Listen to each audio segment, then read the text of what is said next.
नमस्कार दर्शकों, जैसा कि आप सभी लोगों को पता है कि bar council of Uttar Pradesh का चुनाव चल रहा है और आप देख रहे हैं नामांकन की प्रक्रिया भी जोरों शोरों पे है। यहाँ पे मैं bar council of Uttar Pradesh के ही कार्यालय पे मैं मौजूद हूँ। यहाँ पे आप देख रहे हैं कि एक प्रत्याशी आए हैं और इनके द्वारा नामांकन किया जा रहा है। तो सबसे तो पहले मैं इनका स्वागत करता हूँ और इनसे इनका नाम जानता हूँ। सर, आपका नाम श्रवण सिंह है। कहाँ से आप आए हैं? मैं बाराबंकी जिले से हूँ। बाराबंकी जिले से। तो इस बार आप bar council of Uttar Pradesh के अगर सदस्य बन जाते हैं तो क्या मैनिफेस्टो, किस मैनिफेस्टो के लेकर के आप बार में चुनाव के लिए उतरे हैं? अभी जो अधिवक्ताओं की मूल समस्या है, हाँ। चैम्बर, ठीक है, एक बीमा योजना और तीसरी हमारी है जो टोल प्लाजा, जो हमारा जो है, ये 3 समस्याएं अभी और हैं। बहुत सारी समस्याएं हैं, बस उनको नाम गिनाते बड़ा समय लग जाएगा। जैसे कि मैं आपको बता सकता हूँ कि आप एक जिला कचहरी से आए हैं और जिला न्यायालय में हम देखते हैं कि हमारे जो अधिवक्ता भाई हैं, ये तमाम अधिवक्ता आपके सपोर्ट में आए हैं। ये सभी भाई टीन शेड में बैठते हैं। तो क्या अगर आप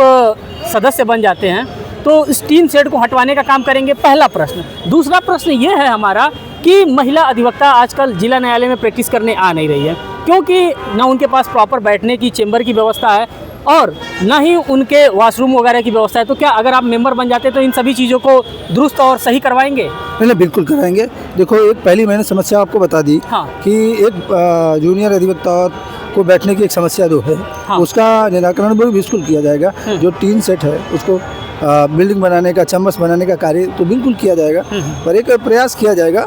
अभी तो वादा नहीं कर सकता हूँ ना। वादा क्या है कि बार काउंसिल में आने दीजिए। मेरा ये सेकंड चुनाव है। अच्छा। पहला मैं हार चुका हूँ। कोई बात नहीं, फिर ये मेरा सेकंड है। मैं आने दीजिए, फिर मैं क्या प्रोसीडिंग होगी मैं करूँगा और मुझसे जो बन सकता है मैं अपने अधिवक्ता भाइयों के लिए जरूर अवश्य करूँगा और इसके लिए मैं कटिबद्ध हूँ। अच्छा। वचनबद्ध हूँ कि मैं उस कार्य को करूँगा। और रही दूसरी बात, आपने कहा कि महिलाओं के लिए, तो महिलाओं की संख्या कैसे आप बढ़ाएंगे जिला न्यायालय में? देखो, महिलाओं की संख्या आप कह रहे हैं कम है, पर अभी भी बहुत बहुत आ गई है। ऐसा नहीं है, बहनें, बहुत सारी बहनें आ गई हैं, ऐसा नहीं है। और हर जिले की कचहरी में बार में व्यवस्था ऐसी दी गई है। हर बार में हमारे यहाँ है, हमारे यहाँ बार में भी महिला का अच्छा अलग है और उसके लिए जो व्यवस्था है, बाथरूम व्यवस्था, उसकी सारी अलग है। हमारे यहाँ भी ऐसा है। अच्छा अच्छा जी।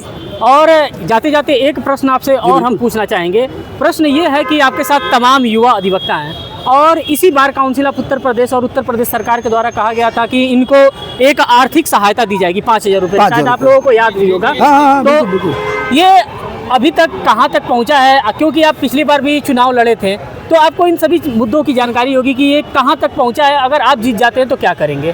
देखो, सर्वप्रथम ये मैं कह दे रहा हूँ कि जो 5,000 जो भत्ता लगा था, कुछ लोगों को मिल भी रहा है। ऐसा नहीं है नहीं मिला है, कुछ लोगों को मिला, पर वो जो मौजूदा लोग हैं वो जाने कहाँ ठंडे बस्ती में पड़ा हुआ है। अभी protection act, advocate protection act कहाँ हमारे नेताजी ने रख दिया है।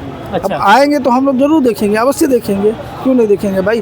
अभी जो हापुड़ कांड हुआ उसमें एक बड़ा बवाल हुआ। उस पर हुआ कि नहीं, एडवोकेट प्रोटेक्शन एक्ट लागू होगा, पर उसकी एक कमेटी बनाई गई, पर वो कमेटी क्या कर रही है किसी को कुछ नहीं पता हुआ। अच्छा। अभी लागू नहीं हुआ और स्टेट में लागू है। मध्य प्रदेश हमारा बगल में है।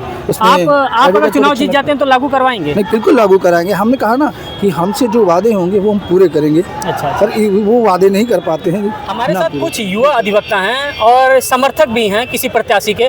हम इनसे जानने का ये प्रयास करेंगे कि ये किस प्रकार का bar council of Uttar Pradesh का सदस्य चाहते हैं। तो सर्वप्रथम तो मैं आपका नाम जानना चाहूँगा। जी, मेरा नाम सचिन प्रताप सिंह है। मैं बाराबंकी जिले से हूँ और मैं आपसे ये जानना चाहूँगा सचिन जी कि आप कैसा bar council of Uttar Pradesh का सदस्य ढूंढ रहे हैं? मैं इस बार जो वर्तमान समस्या है कि जो हमारे वर्तमान पर जितने भी सदस्य रहे हैं उसमें सबसे बड़ी समस्या आ रही है कि जिला न्यायालय में जो हमारे अधिवक्ता प्रैक्टिस कर रहे हैं उनकी समस्याओं को सुचारू रूप से सुनने को तैयार ही नहीं होते वो लोग।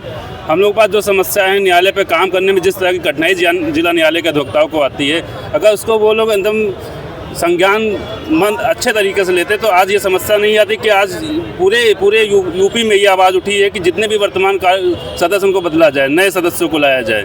तो मेरे यही वोट देते समय यही मेरे दिमाग में रहेगा कि अपने जिला न्यायालय से जितने भी ज़्यादा से ज़्यादा 25 से 25 संख्या हम भेज पाएँ वो हमारे लिए सबसे ज़्यादा महत्वपूर्ण रहेगा, क्योंकि जिला न्यायालय की समस्या को जिला न्यायालय का ही अधिवक्ता समझ पाएगा। बिल्कुल सही कह रहे हैं। आपका क्या मानना है? आप कैसा सदस्य चुनना चाहते हैं इस बार के इलेक्शन में? इस बार बदलाव चाहते हैं। इस बार जो तो कैसा सदस्य चाहते हैं? किन मांगों को आप पूरा करवाना चाहते हैं? जैसे कि क्या नाम है, हमारे यहाँ शौचालय का जैसे भैया ने बताया, लेडीज़ों को लेके बताया, ऐसी समस्याएं हैं और चैम्बर्स की समस्याएं हैं। तो इसी सब चीज़ों को लेके जो है बदलाव चाहते हैं, क्योंकि जो पुराने सदस्य लोग रहे हैं उन्होंने अभी तक कुछ ऐसा कुछ किया नहीं। अच्छा अच्छा। तो इस बार ये हुआ कि क्या नाम है, जितने नए प्रत्याशी हैं उनको मौका दिया। तो मीन्स कि आप लोग नए प्रत्याशियों को मौका देना चाहते हैं और ये चाहते हैं कि इस बार कुछ हो और बेहतर हो और बड़ा बदलाव हो। फिर इसी तरह की जानकारी के लिए हम मिलते रहेंगे, तब तक के लिए नमस्कार।